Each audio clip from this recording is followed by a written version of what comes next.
Halo rekan-rekan film investor. Pada video sebelumnya sudah saya bahas tentang apa itu saham dan bagaimana kita menggambarkannya secara lebih sederhana. Nah, pada video kali ini masih tentang topik cara mendapatkan saham terbaik untuk pemula. Kali ini saya akan membahas apa keuntungan berinvestasi di pasar modal. Apa keuntungannya kita membeli saham atau untuk apa kita membeli saham? Nah, secara umum keuntungan yang kita dapat dengan membeli saham ada dua, yaitu capital gain dan dividend gain. Kita mulai dulu dari capital gain. Capital gain didapat dari kita beli saham di harga bawah dan jual saat harganya naik. Sesimpel itu. Saya beri contoh seperti ini. Misalnya pada tanggal 10 Januari 2020, kita membeli saham Bank BRI dengan kode saham BBRI. Misalnya harga per lembar sahamnya adalah Rp3.000 per lembar saham. Lalu karena sahamnya naik, maka pada tanggal 10 Juni 2020, kita jual di harga Rp3.300 per lembar saham. Ini artinya ada selisih Rp300 per lembar saham. Selisih ini yang disebut sebagai capital gain. Pada kasus ini, kita artinya sudah mendapat capital gain sebesar 10% dari persentase selisih harga jual dan harga beli. Kita beli di harga Rp3.000 per lembar saham, dan kita jual di harga Rp3.300 per lembar saham. Itu artinya kita sudah untung 10%. Nah, nanti tinggal dikali saja berapa lot yang kita beli. Sebagai informasi, seperti yang sudah saya jelaskan pada video yang pertama, satu lot itu isinya 100 lembar, dan minimal pembelian saham di Bursa Efek Indonesia adalah satu lot. Jadi jika harga saham BBRI, misalnya pada saat kita beli seharga Rp3.000 per lembar saham, maka kita harus mengeluarkan uang sebesar Rp300.000 untuk memiliki saham tersebut.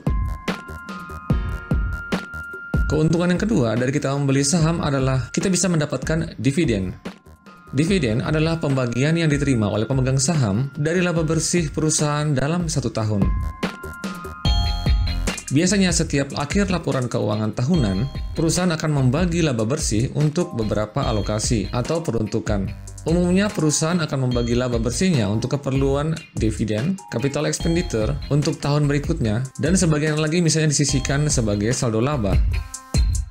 Ada beberapa perusahaan yang mempunyai kebijakan untuk membagi dividennya dalam 2 kali pembayaran yang biasa disebut sebagai dividen interim dan dividen tunai. Besaran untuk masing-masing pembagian dividen ini biasanya berbeda-beda, tapi tetap sesuai dengan patokan dividen payout ratio yang sudah ditetapkan pada awal rapat umum pemegang saham tahunan. Dividen payout ratio adalah besaran persentase laba bersih setelah pajak yang dibagikan sebagai dividen kepada pemegang saham. Jadi misalnya dividen payout ratio-nya sebesar 60% dari kasus saham Bank BRI tadi. Ini artinya pemegang saham akan mendapatkan 60% dari laba bersih yang dihasilkan dalam setahun. Lalu sisanya 40% dari laba bersih itu akan digunakan untuk hal-hal yang lainnya, seperti investasi misalnya, atau membayar hutang, atau untuk modal kerja, atau bisa disisihkan sebagai saldo laba seperti yang tadi sudah saya jelaskan. Nah, ada peraturan di Bursa Efek Indonesia terkait dividen ini. Perusahaan yang boleh membagikan dividen adalah perusahaan yang berhasil memperoleh profit atau keuntungan dalam 1 tahun laporan keuangan. Jadi untuk perusahaan yang membukukan kerugian tidak diperbolehkan membagikan dividen. Salah satu indikator perusahaan yang baik adalah rutin membagi dividen setiap tahunnya. Karena itu artinya perusahaan setiap tahun itu juga pasti memperoleh profit. Karena kalau tidak profit, maka tidak boleh membagikan dividen. Ya, walaupun keuntungan dari perusahaan tersebut misalnya naik turun setiap tahunnya berdasarkan dari dinamika bisnis yang ada, tapi minimal perusahaan dapat bertahan dan masih tetap untung atau meraih profit. Nanti, besaran dividen yang akan kita terima akan disesuaikan berdasarkan dividen payout ratio yang sudah ditetapkan dalam rapat umum pemegang saham tahunan. Berikut istilah-istilah dan prosedur dalam pembagian dividen yang perlu Anda ketahui. Yang pertama tentang tanggal pengumuman dividen.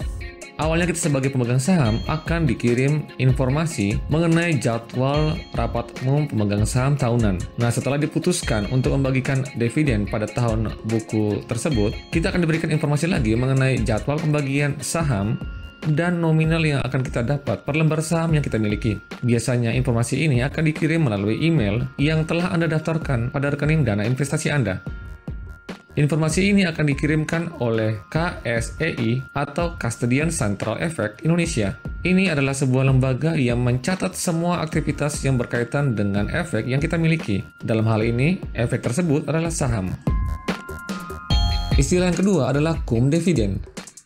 Nah, setelah perusahaan memutuskan untuk membagikan dividen, perusahaan akan menentukan pemegang saham yang berhak mendapatkan dividen. Perusahaan akan menentukan tanggal terakhir perdagangan saham yang berhak mendapatkan dividen. Saya beri contoh seperti ini. Misalnya dalam RUPS Bank BRI memutuskan tanggal cum dividennya yaitu tanggal 10 Juni 2020. Ini artinya yang berhak mendapat dividen adalah mereka yang telah memiliki saham Bank BRI sampai berakhirnya hari perdagangan saham pada tanggal 10 Juni 2020 itu, yaitu jam 15 tepat waktu Indonesia bagian Barat. Jadi bagi Anda yang mau mendapatkan dividen Bank BRI pada hari itu, Anda mempunyai kesempatan untuk membelinya sampai jam 3 sore pada tanggal itu. Jika Anda membeli saham Bank BRI tanggal 11 Juni 2020, artinya 1 hari setelah itu, maka Anda tidak berhak lagi mendapatkan dividen untuk tahun 2020. Itulah mengapa para dividen hunter akan bersiap siaga pada tanggal cum dividen ini hanya untuk mendapatkan dividen dari saham yang diincarnya. Istilah yang ketiga yang perlu Anda ketahui adalah ex-dividend. Ex-dividend merupakan hari pertama perdagangan saham yang sudah tidak berhak lagi mendapatkan dividen. Jadi seperti contoh tadi pada saham BBRI, misalnya pada RUPS ditetapkan ex-dividennya tanggal 11 Juni. Maka setiap investor yang membeli atau menambah saham BBRI pada tanggal tersebut tidak memiliki lagi hak atas dividen. Misalnya pada tanggal 10 Juni 2020, Anda beli 1 lot saham Bank BRI. Lalu pada tanggal 11-nya, Anda membeli lagi 1 lot saham Bank BRI. Jadi pada tanggal 11 itu, Anda total sudah memiliki 2 lot saham Bank BRI atau setara dengan 200 lembar saham. Nah, nanti perhitungan dividennya seperti ini. Misalnya BBRI pada tahun 2020 akan membagikan dividen sebesar Rp200 per lembar saham. Jadi perhitungan dividen Anda seperti ini. 1 lot, dalam hal ini 100 lembar, yang Anda beli pada tanggal 10 Juni 2020, dikalikan Rp200 dividennya per lembar saham. Maka dividen tunai yang bisa Anda terima adalah sebesar Rp20.000. Jadi yang dihitung sebagai dividen adalah saham yang Anda beli pada tanggal 10 Juni saja. Yang tanggal 11-nya tidak dihitung. Nah, contoh lain lagi seperti ini. Misalnya Anda beli saham BBRI bulan Maret misalnya, tanggal 20 Anda beli 1 lot. Lalu pada tanggal 4 Mei misalnya Anda beli lagi 1 lot. Jadi ini ceritanya Anda lagi mencicil saham ini ya setiap bulannya. Dan tanggal 10 Juni Anda beli lagi 1 lot. Jadi sekarang total Anda sudah mempunyai 3 lot saham BBRI atau setara dengan 300 lembar. Jadi perhitungan dividennya sama seperti tadi. 300 lembar total saham yang Anda miliki dikalikan Rp200 per lembar saham dividennya, maka uang tunai yang bisa Anda terima adalah Rp60.000. Nah, jadi begitulah perhitungannya, sangat sederhana. Istilah yang keempat adalah tanggal pencatatan dividen. Nah, tanggal pencatatan ini biasanya 1 hari setelah ex-dividend, di mana KSEI akan mendata semua pemegang saham yang berhak untuk mendapatkan dividen. Istilah yang kelima adalah tanggal pembayaran dividen. Ini merupakan tanggal di mana dana dividen tunai yang berhak Anda terima akan ditransfer ke rekening Anda, rekening yang sudah Anda daftarkan pada rekening dana investasi. Nanti saya akan jelaskan lebih lanjut tentang ini pada kesempatan yang lainnya. Oke, itu semua tentang apa keuntungan yang Anda bisa dapatkan dari berinvestasi di pasar modal. Jika Anda masih belum paham, Anda bisa bertanya melalui kolom komentar yang ada di bawah. Pada video selanjutnya saya akan membahas tentang cara membuka rekening saham, membeli saham, dan menjual saham.